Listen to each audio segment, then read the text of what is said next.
Cynicism is always going to try to get you, and it's your job to navigate around that cynicism, because they're like nipping dogs at your feet.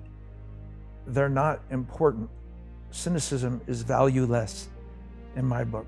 I have no time for it. I will be patient with it to a degree, and then I have no patience for it.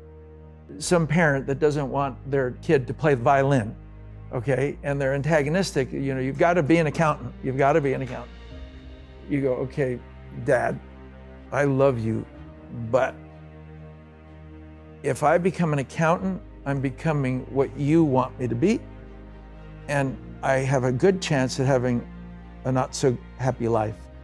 Even if I fail at being a violinist, at least I failed on my own terms, and I failed doing something I loved.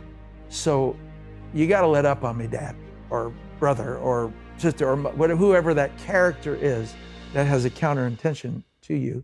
You have to get with them and get real and say, look, it's my life, it's not your life, and this is how I need to do it. Whether someone wants to be a baseball player, but their parents want them to be a football player. It doesn't even matter if it's the wrong sport.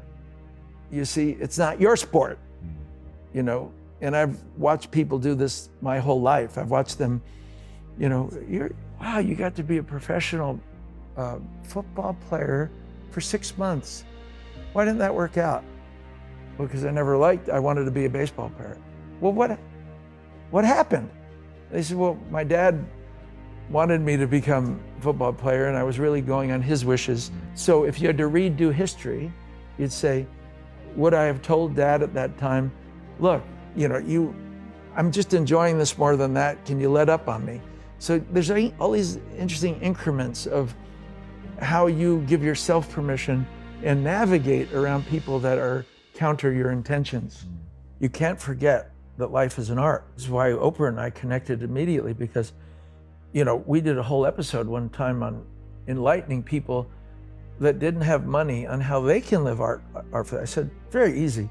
I said, can the average fellow go to Walmart and afford it's like a tray?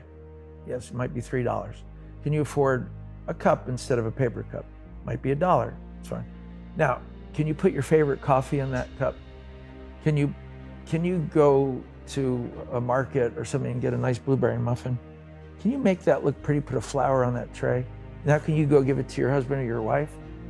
They'll think they're at the Four Seasons getting room service, and you have minimal money. It's how you approach it. It's the art of life. If you want to look a certain way, it doesn't take money. I remember I had a couple of friends that were in a bind.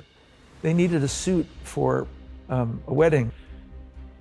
They didn't have one. I said, let's go to Walmart. I said, I can get you a suit for $46. It's going to look great on you. And it did, because the designer of the Walmart thing had a better tailoring than some of the top designers. And everybody complimented him at the wedding. Man, yeah, you look great, you look great. Never told them it was from Walmart, $46, but he upstaged everybody with all their designer suits. I did that with my sisters once. I never told her. I was used to buying them expensive clothes. I went to Walmart and bought a cocktail dress for one sister and a kind of other type of cocktail wear.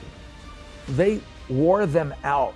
They loved them so much, and I never told them how much they cost, $19 each. And I never told them where I got it from, because I did not want it to influence them, but I wanted to show that you can experience life if you're clever with money and still be as artful.